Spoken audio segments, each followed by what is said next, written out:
The Dharma, incomparably profound and exquisite, is rarely met with, even in hundreds of thousands of millions of kalpas. We now can see it, hear it, accept and hold it. May we realize the true mind of the Tathagata, not study it, not think about it, not get ideas about it, but realize it. Open to it, bring it to life in our own life. It's there, it can't be anywhere else. And once we are able to see enough of it or experience enough of it, because it's beyond seeing and experiencing, there's a knowing that takes place when we have a Kensho experience. Then, of course, there are all the places where we are caught in delusion, in greed, in anger, that have to be let go of, so that that true mind can function freely and uninhibited. That is our practice. 2 phases: coming to awakening, which also involves deepening and opening more completely, because most awakenings these days are quite shallow. And then with insight that comes from these awakenings, to transform our life, to let go our negative habit patterns, to open to our innate compassion and wisdom for the benefit of all beings. So today is the 5th day of this 7-day sesshin here at Mountain Gate in northern New Mexico in June 2019. Apparently the monsoon season, which is a classic monsoon we have here in these mountains in this part of the country, has begun. And true to form, yesterday we had a little bit of a rain in the afternoon as the clouds filled the sky, and today there are clouds as well. And we can assume that perhaps, or perhaps not, there will be rain today. I'd like to continue sharing with you the teachings of Huang, a Tang Dynasty master whose translation, a new translation, has been done by Robert Buswell, who was for a number of years a Buddhist monk in the Korean tradition in Korea, and now is a professor at ZCLA, I believe it is, and busy with translations. He's also one of the co-editors of the Buddhist Bible that Princeton has put out, which is a very thick and very full of information volume.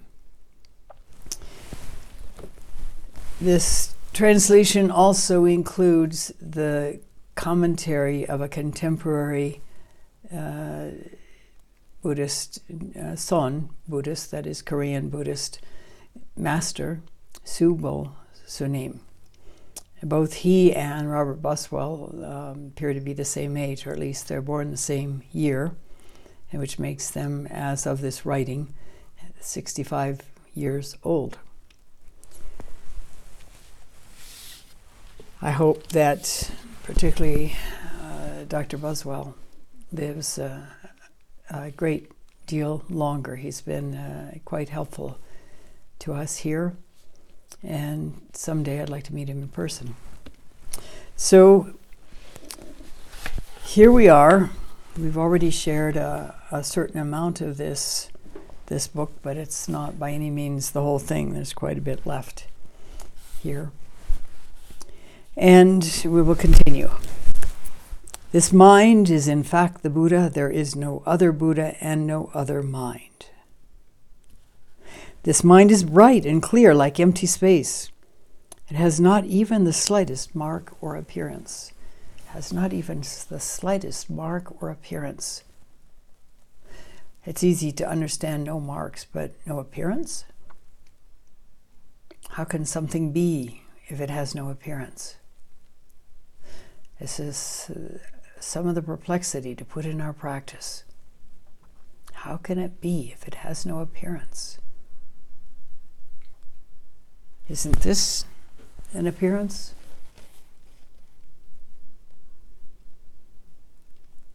It's a vast mystery, but one which, as we gradually go deeper and deeper in plumbing, in opening to the realization of the truth, is liberating. Truly, truly liberating in ways we cannot guess.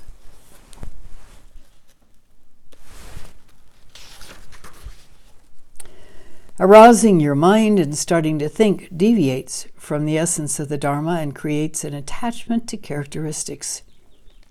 Since time immemorial, no Buddhas have clung to characteristics.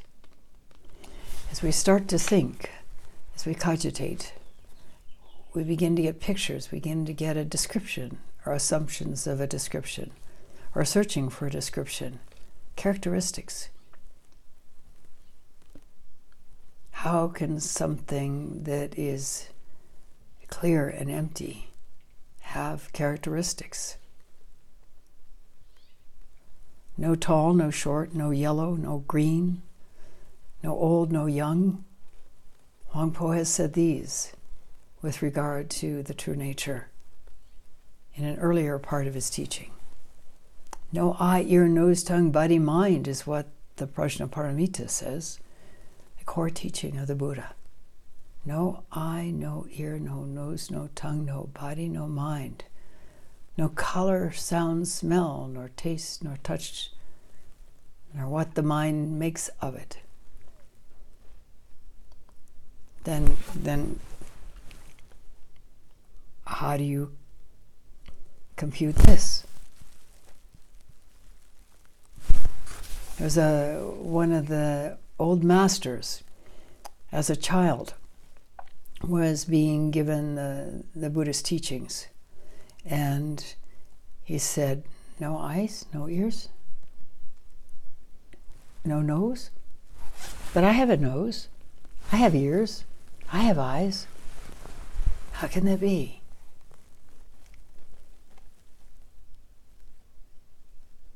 That's a good start-off for questioning. No eyes, no ears, no nose, no tongue, no body, no mind.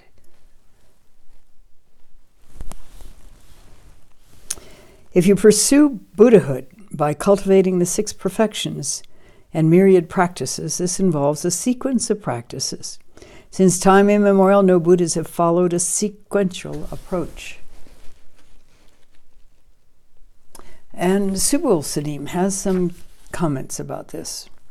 The 6 perfections, or paramitas, is what they're known as in traditional Sanskrit, are the practices of perfect generosity, morality, forbearance, or sometimes it's called patient forbearance, effort, and in this case it's right effort is normally what it's called, and meditative absorption and wisdom. Becoming a Buddha by cultivating these 6 perfections suggests there are sequential steps in practice. And the Theravadas have a whole set of, I don't know if you would call them rankings, but degrees of insight that they speak of, or degrees of meditative absorption that they speak of. It sounds like an expedient means. Sometimes we need some ladder to climb up before we can let go and explore without having any framework through which to explore. Were that the case, then there would be distinctions between those who've cultivated all the perfections and those who've cultivated only some of them. This deviates from the mind of a Buddha, where there is nothing to cultivate because it's originally empty. It is not absurd to imply that one becomes a Buddha after mastering a set of arduous and difficult practices, but you should know that such instructions are intended as expedients.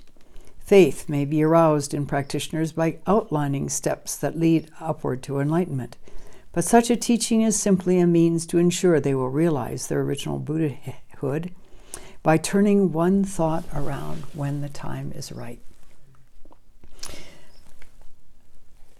A Korean Buddhist master long ago said, "Turn the light inward, and trace down the radiance to its source. Turn the light inward and trace down the radiance to its source. That's really quite a wonderful expression of Zen practice, Son practice, Chun practice.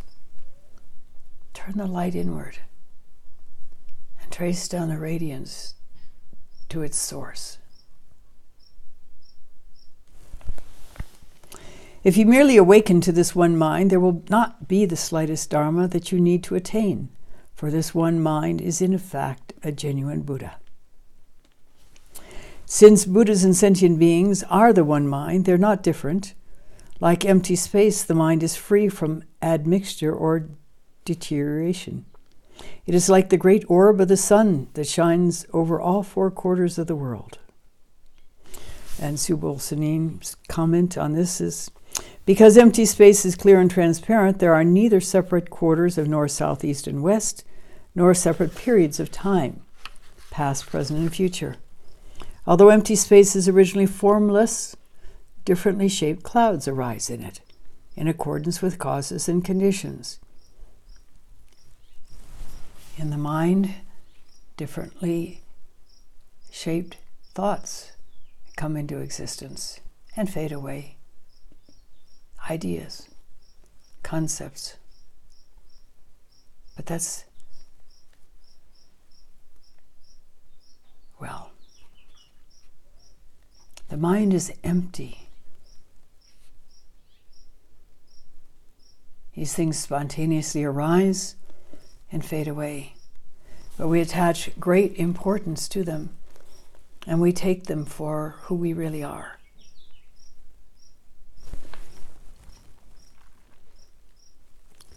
But if you know that they are mere shapes and not fixed entities, and you let go of your attachment, then that's it. Out of delusion, however, you cling to your attachment, even though there is originally no attachment to let go of. I tell you, just let go. Well, would that it be so easy? We have a tool to help us let go, and that is the extended out breath. Each time we extend that out breath, instead of simply breathing back in when we feel like breathing back in, we are practicing letting go, because it can't be extended, that out breath, without focus and intention and awareness, and that can't take place and without letting go. So we're practicing letting go with every single breath that we extend. It may seem like a simple practice, which it is, and sometimes people are quite simple with boring. I know that after I finished my training in the Rochester Zen Center, I was taught the Susokan practice, the extended out breath practice. And of course in Rochester, you start out with a breath practice, although it's not an extended breath practice. It's a simple following the breath practice, experiencing the breath practice after you get, so you can focus on it sufficiently by counting the breaths. And then you are assigned a koan, and then you eventually, if you persist, you have a breakthrough and understanding of that koan, and then you begin working on subsequent koans to expand and deepen that awakening. And you go through a whole curriculum of subsequent koans, traditional in the Rinzai sect. And then at the end, well, we don't call it home free, and we definitely don't call it home free. We've gone through a particular curriculum, and then we're on our own, except that at that point at the Rochester Zen Center, we're taught the Susokan.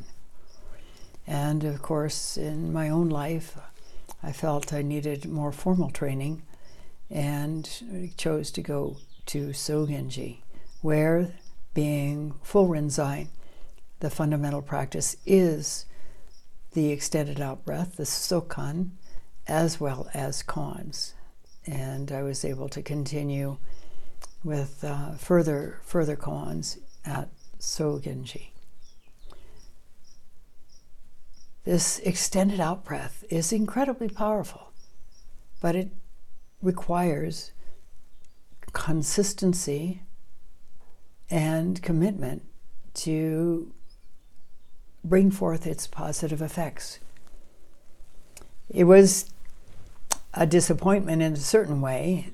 Well, I don't know if I'd call it a disappointment, but when I was taught Sisokan at the end of my formal training, which involved many, many, many koans, I thought, it's come to this?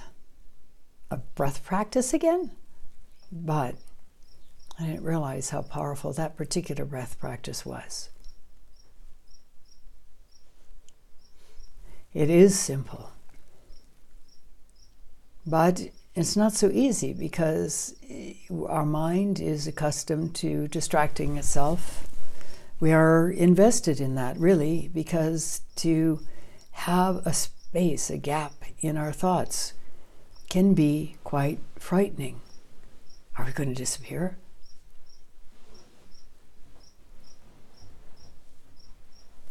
And yet, once we have one of those gaps and are able to dive into it and experience the anxiety that surrounds it initially, we are able to expand into deeper awakening, deeper awareness, and increasing freedom as a result of that. Our practice is going deeper. It's definitely not the end, but it's definitely on its way. When the sun rises, its light shines over the entire world, but empty space has never been illuminated. When the sun sets, darkness pervades the entire world, but empty space has never been darkened. It doesn't have the characteristic of light or dark. It is what it is. The sun rises, shines, it is light. It goes over the horizon, and the land we are in at that point darkens. And then it comes back again in the morning, light again. And here is some commentary by Subo Sunim. Just as empty space is itself never illuminated or darkened, so too the mind has nothing to do with illumination or darkness. In accordance with causes and conditions, when dawn comes, it gets light. When sunset comes, it gets dark. There's no need to try to sustain or become attached to brightness, because the mind encompasses both brightness and darkness while remaining unaffected by them. Within light there is darkness, but do not try to understand that darkness. Within darkness there is light, but do not look for that light. This is what is chanted in the Soto chant, the identity of relative and absolute. And yet, we try to cling to things. We have all manner of ways to stay awake all night in the light. We've created artificial light, and that has wreaked somewhat a level of hindrance in the human body. It's known that people who work night shift have got poorer health than people who don't, people who go to bed when it gets dark. Our natural body rhythms are such that we are in tune with that. But just like we want to turn the light on so we can stay awake a little longer, and kids are great at this. I can remember being out in the as the weather turned more and more chilly as dusk came. I was up in a tree picking apples with my brother, and it was just so interesting and so much fun that neither one of us wanted to stop, even though we were getting quite chilled and it was getting to be difficult to see where those apples were to pick. We want to have things a certain way. It is said that a dog turns around and around 16 times before it lies down in its nest, whether its nest happens to be one of those nice comfy cushioned dog beds, or whether it's out in the woods and it's trampling down the grass or the weeds to make a reasonably soft spot to sleep in. And our mind is trained to to attach to characteristics. In one way, there's nothing wrong with that. We have, as a culture, created amazing things, which we couldn't have done if we'd not been able to conceive of characteristics. But the other side of it is that this mind is empty. And if we're not caught in having to conceive of characteristics, we are free. If we're caught in having to conceive of characteristics, then there is suffering. Attachment brings suffering. Extending the out-breath, little by little, brings us to letting go attachment. And in that way, it expands our awareness, our presence, our ability to let go other things besides breathing in right away.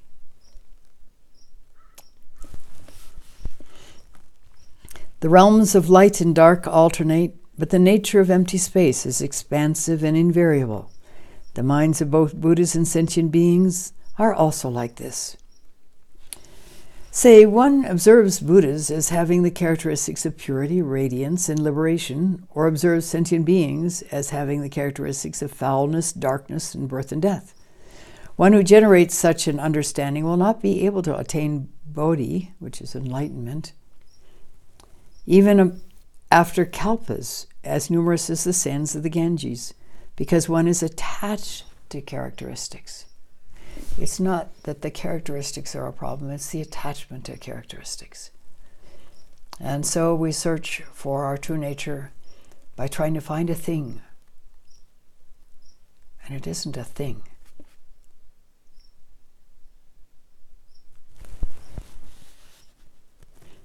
There's only this one mind. There's not another Dharma, even as small as a mote of dust to be attained. The mind is the Buddha. Those who train in the way these days do not awaken to the essence of this mind. They then give rise to mental states overlaying this mind, seek the Buddha externally, and practice while being attached to characteristics. All these are harmful techniques, not the path to bodhi.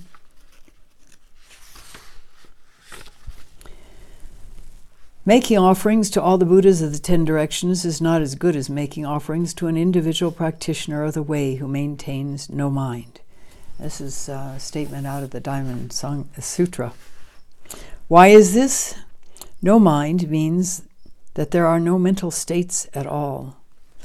And a person who's able to rest in equanimity, who has seen through to the truth with a capital T, there is a radiation of understanding, of clarity, of insight that expands from that person.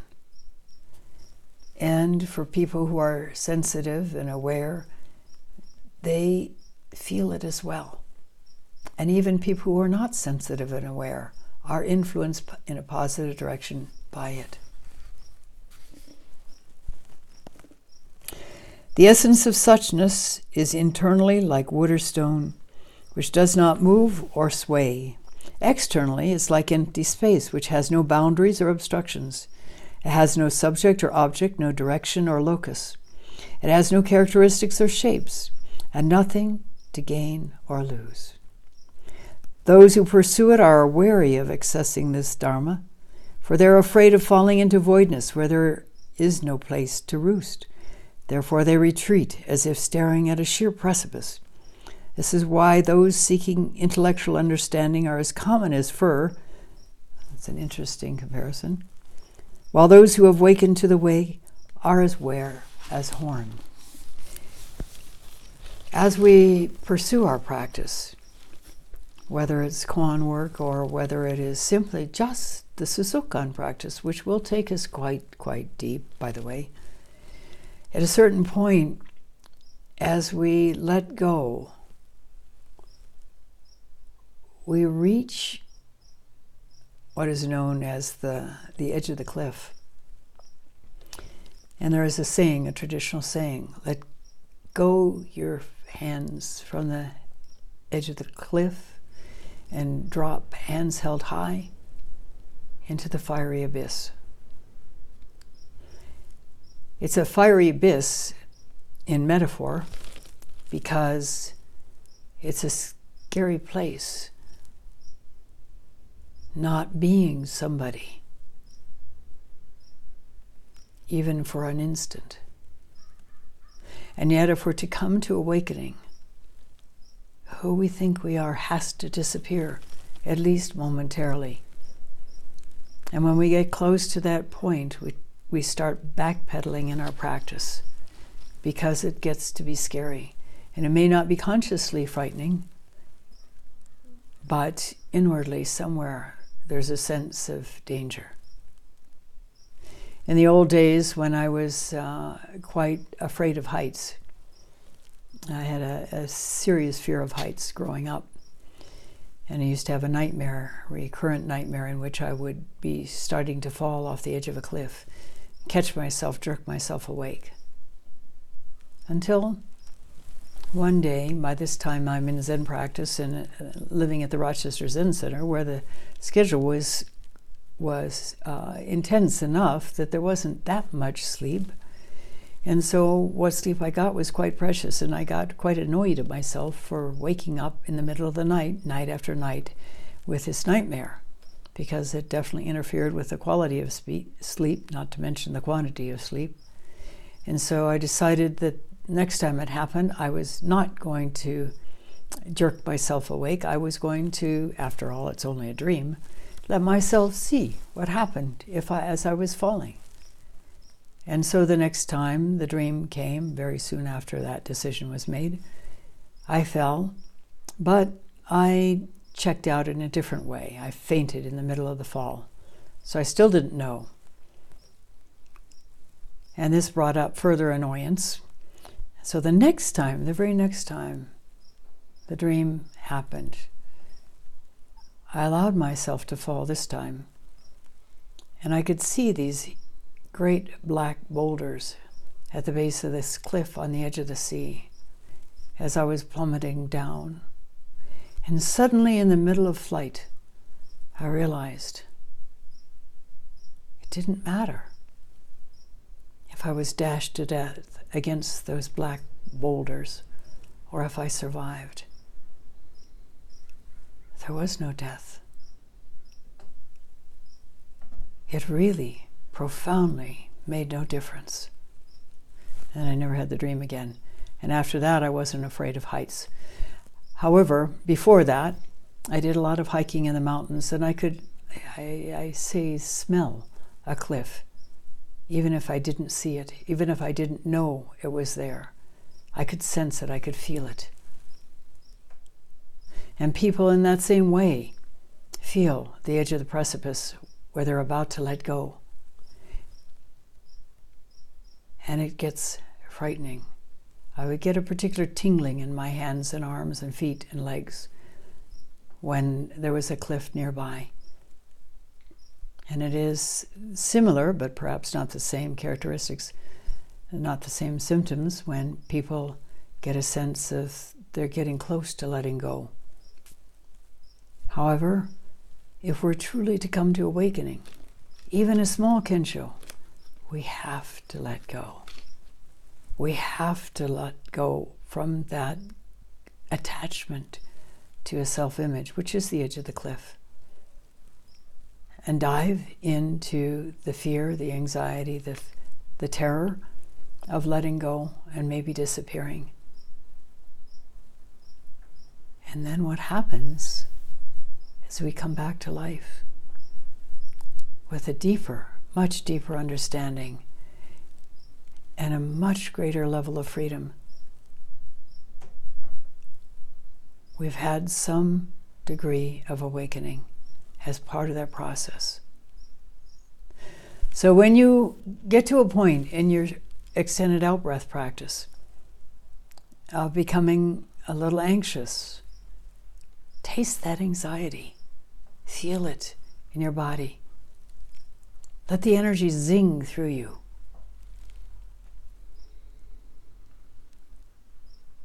And keep on going. It'll make a difference. And how deep you go will make all the difference in the world. So I leave you with this on this 5th day of Sesshin. Dare to let go. Dare to walk into the anxiety, into the fear. And there's one other thing that I should say about this. Sometimes we use a different method to stop ourselves from continuing to reach that point of letting go the edge of the cliff. And that is, things go flat in our practice. All of a sudden it seems like any interest whatsoever in practice just drains right out of us. We could care less. We enter a kind of a no man's land where we're neither going forward nor going backward. It's just like a stagnant place. We're holding ourselves captive to prevent ourselves from walking into that fear, from letting go. We have such an investment in a self-image, in being who we think we are. And to think of losing that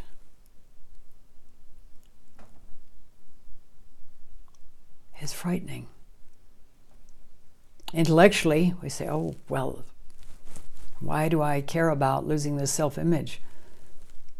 It's just a bunch of stories. But the reality of it is, we do care, because it's frightening to be nobody. And yet, like the little bird pushed out of the nest initially, and then suddenly the wings start flapping, and they learn to fly, and they realize they're not stuck in that little nest anymore. They can soar. They can dip. They can go up and sit on a branch high in a tree. They can swoop down to the ground and pick up a crumb. There's such freedom in that. And there's such freedom in you, built in. All you have to do is uncover it. And while it takes a great deal of work to uncover it, every moment of that work counts and makes a difference and brings you closer to that innate freedom. I thank you for listening. We'll stop now and recite the 4 vows.